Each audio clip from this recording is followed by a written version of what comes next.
like when I say I like ferns, people tend to go, those are my nope plants. Hello,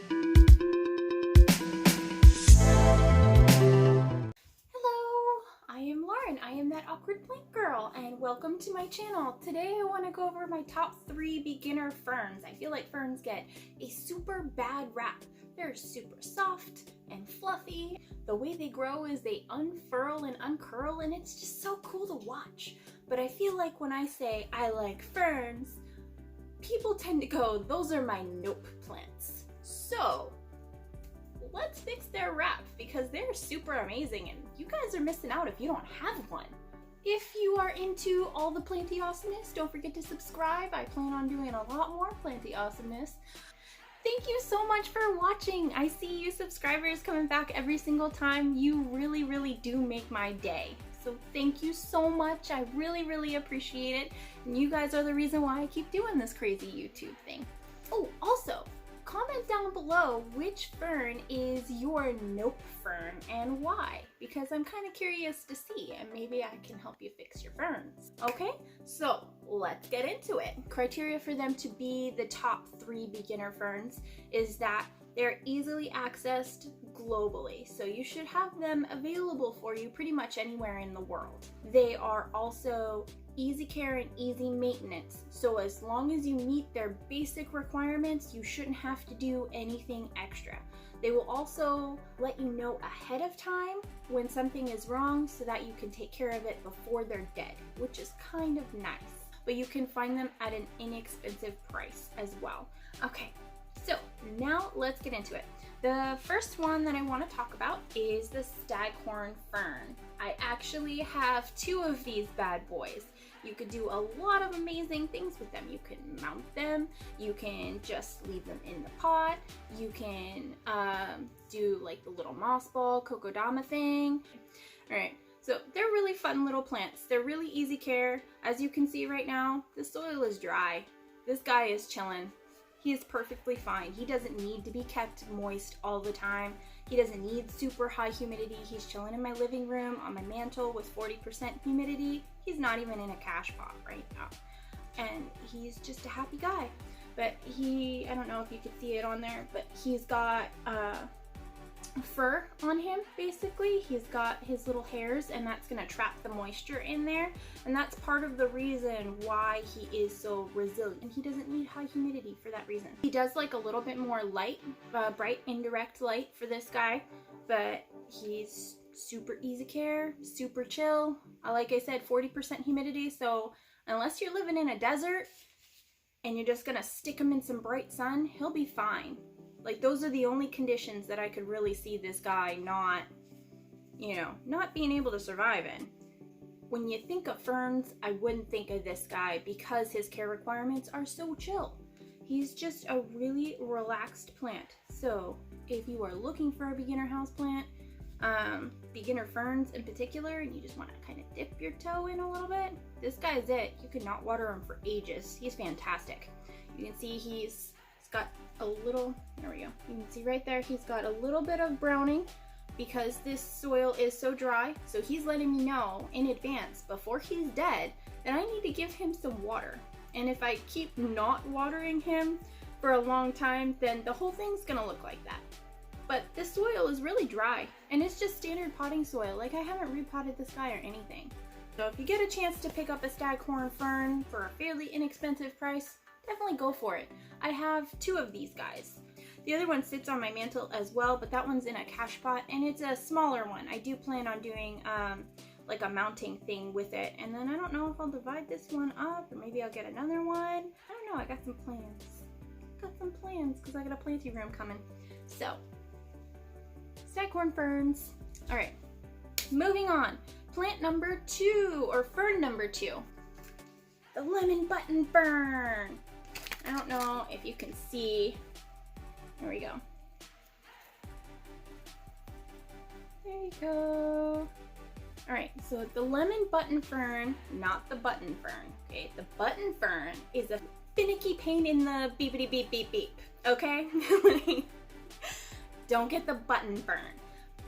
At least not as a beginner plant, so you have to pay attention to that. But If you are looking for an easy fern and a beginner fern, the lemon button fern, which will have these like, sorry, he gets full sun, so he kind of twists around as he wants. But he sits in my bay window. It's indirect bright light, partially full sun in the mornings, so it's not super bright. Basically what I do is I just pour water in the little saucer in the bottom. It's super dirty, I know, sorry guys. But I pour it in there and I let him soak it up. And every time it dries out, I just pour it in there and let him soak it up. And he's got a little bit of crusty bits, but honestly, I think that's because it got cold and my humidifier was off for about 3 days. So, but he likes to sit pretty at 54% humidity. Super easy, chill plant, bottom water, keep on going, okay? We're moving on to fern number 3, the third and final fern, which if you follow me on Instagram will be no surprise to you because this fern is my all-time favorite, love of my life fern. The rabbit's foot fern. It's also known as Davallia fujiensis, okay, is the name for these particular ones. This is the black rabbit's foot fern. This is the white rabbit's foot fern. You can see its furry little rhizomes, a little bit easier. Okay, and these guys I have purposefully let dry out so that you can tell. All right, I wanted to show you guys. Okay, so for these guys, they like to be watered. This one even has a wicking system. The ropes will soak up the water and it will go up into the pot and then it will keep it evenly moist. Okay, so this is what it looks like when it dries out. All right, you can tell right in there, it's dry, there's no moisture. You can see these little fronds right here, they're starting to lose their moisture. It's starting to get a little bit of brown inside, okay? This is when you need to water your fern. Preferably a little bit before, but when your fern starts looking like this, this is when you need to water it, okay? And because this has a wicking system, I just put water in the bottom and let it wick up the moisture. Also, you can see how this is kind of, it's floppy and it's not, there you go. See, it's not standing up properly. Whereas this one, here you can tell the older foliage right here. You see how it's just bouncing right back. It's more firm, okay? And it's not like, this is just bouncing right back. But this, he's really not. He's kind of droopy. Sorry, trying to shove plants in your face again. But he's kind of droopy and he's kind of sad. You see? So this guy could probably go another day or two without some water. This guy needs some water today. And you can see the new foliage that has come out is a paler green and it hardens off, just like philodendron hard off, to a thicker, deeper green. And you can see right there, hopefully it'll focus for you. You can see that's some new growth coming in right there. It unfurls from these furry rhizomes, and I swear it is just pure joy to watch these grow. It really is, because these little furry feet will creep out and they'll grow, and then the fronds will unfurl from them, and it's just freaking incredible to watch. So if you don't have one of these, please consider getting one. They will tolerate a little bit of drought, like I've just shown you. They'll tolerate it, they'll put up with it, and they'll show you exactly when they're having an issue and they want some real loving, okay? I just give these guys worm castings and worm casting tea. With that, I will top water it, but there's lots and lots of different kinds of fertilizers for particular types of ferns out there. They do prefer a more acidic soil, so just keep that in mind if you're gonna fertilize them. I've had a lot of people tell me that, oh my gosh, ferns must be so hard, but they're really not if you get the right ones and you train yourself. You know, even if you're a chronic underwaterer, just make sure you leave them in their little plastic pots and not stick them in terracotta unless you're gonna water them every single day.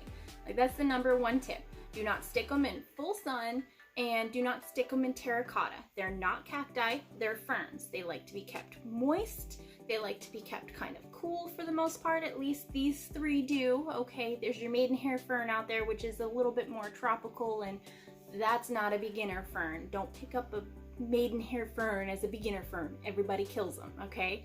And then they'll come back once you've figured out their care. That's the beauty of ferns in general. These guys, all three of these, the Staghorn Fern, lemon button fern, and the rabbit's foot fern are all super easy care beginner ferns. Be brave, dip your toe into the fern world, test out with one of these three babies because they are just so amazing and you're really missing out if you don't. Okay, they're inexpensive, readily available. There's no reason to not, unless you can only raise a cactus. But if you can take care of a calathea or a peperomia, you can take care of one of these easily, very easily. I'm gonna end this here because I could just go on and on about ferns for forever. Okay, if this helped you, if this encouraged you to step outside your little houseplant box and go and try something new, please give it a like or a subscribe. If it was not helpful to you at all and you have more questions, comment down below or give it a thumbs down. Let me know because I want to be able to help you. I want us to all be able to enjoy these amazing houseplants together. Okay, that's the whole point of doing all this. All right, so that's it. Enjoy your houseplants and subscribe if you're into the planty awesomeness, and I will see you in the next one. Bye.